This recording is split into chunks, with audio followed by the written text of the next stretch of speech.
With new modular terrain we've got plenty of new things that we can do that we couldn't do before, like effortlessly creating an awesome volcano biome just like this.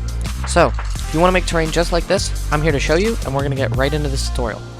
So as always, we're going to need our base terrain. So what we're going to do is we're going to grab this rock here, as you can see, and we're going to resize it up, and what you're going to want to do while building your base terrain is just place it, and then you're going to want to rotate it, change the axis, change heights, change widths. Basically, we just want to make sure this terrain doesn't look very uniform and has a lot of different height levels and more stuff going on, because a flat area would be just quite boring for the terrain. So this is really just do whatever you want here, but as you can see, I start to build a hill here, and that's where we're going to start with this terrain. A major thing we're going to do here to make this terrain look a lot less like bland is we're going to grab this cliff edge piece here, and we're going to use it to make cliff faces. The cliff faces are going to really help like change the depth of the build, and you're going to want to rotate this as always, rotate, resize, as that does help it look less uniform. Once you're done placing your cliff edges, we're going to go even further and take this rock piece here. Now what we're going to want to do is we're going to rotate it, and once again we're going to place it on the sides and the edges of our cliffs and like height variations. This will make them look a lot more rocky, a lot less natural, and it's going to give like more of the volcanic rock feel we're going for here, as we are going for a volcanic tropics.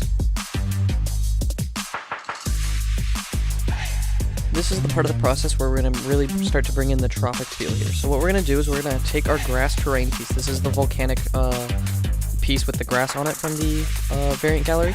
And what we're going to want to do, or sorry, the modular gallery. What we're going to do is, just like I'm doing here, you're going to want to lower it, rotate it, and put it just above your terrain so that it looks like it's a grassy patch on top of the rock. Then we're going to want to repeat the same steps we've done before with these same pieces we've already used, but in their grass variants. So we're actually going to put this in the floor to make mossy rock, and we're going to use that later.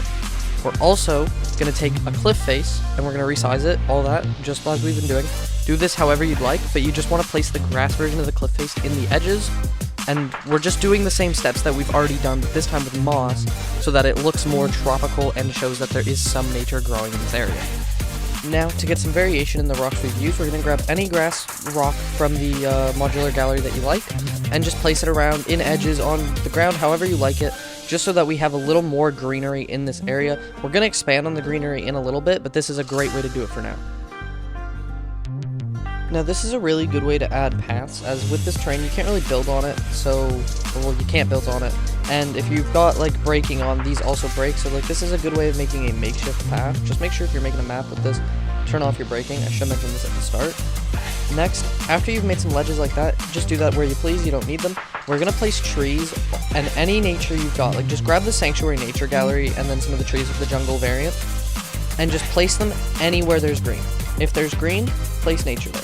As you can see, here's just kind of like a montage almost of me just placing different kinds of nature around our rocks, our new terrain, our grass terrain pieces, and even on some of the cliff faces, you'll see, you gotta put some like large bushes on there, because the only way this can really feel tropical is if we're putting these pieces like all around. This one here specifically is a great one.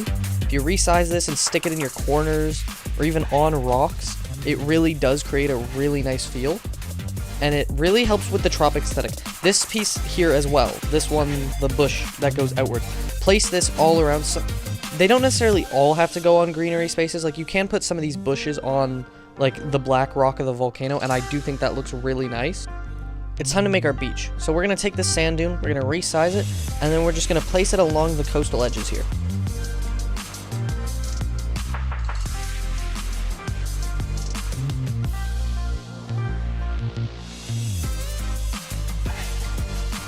Once we're done building our coast, we're just gonna place our rocks down just like we did before. We're gonna use the sand variant rocks this time, as this will help the sandy feel for the beach. We're just gonna use the exact same rocks though, like the type of rocks that we used before, just these like cliff rocks and the like the cliffs themselves, the edges. And this will make it look really nice. Finally, after adding the same nature we've used the entire build, we're just going to add some shark rocks to these edges so that you can't see the fact that the terrain is floating, as well as some water to really get along with the island feel. We're also going to take our rocks that we've already used and place them along our coast, of the terrain. Now, This isn't necessarily going to be all around your beach because I don't know how you're going to do your build, but you might have your coasts expand even further, but do this on your coasts wherever they happen to be. With that said, that leaves us with our final product. I hope you guys really enjoyed this video and this build. This is my first build tutorial, so I hope I was able to help. I'll catch you all in the next one.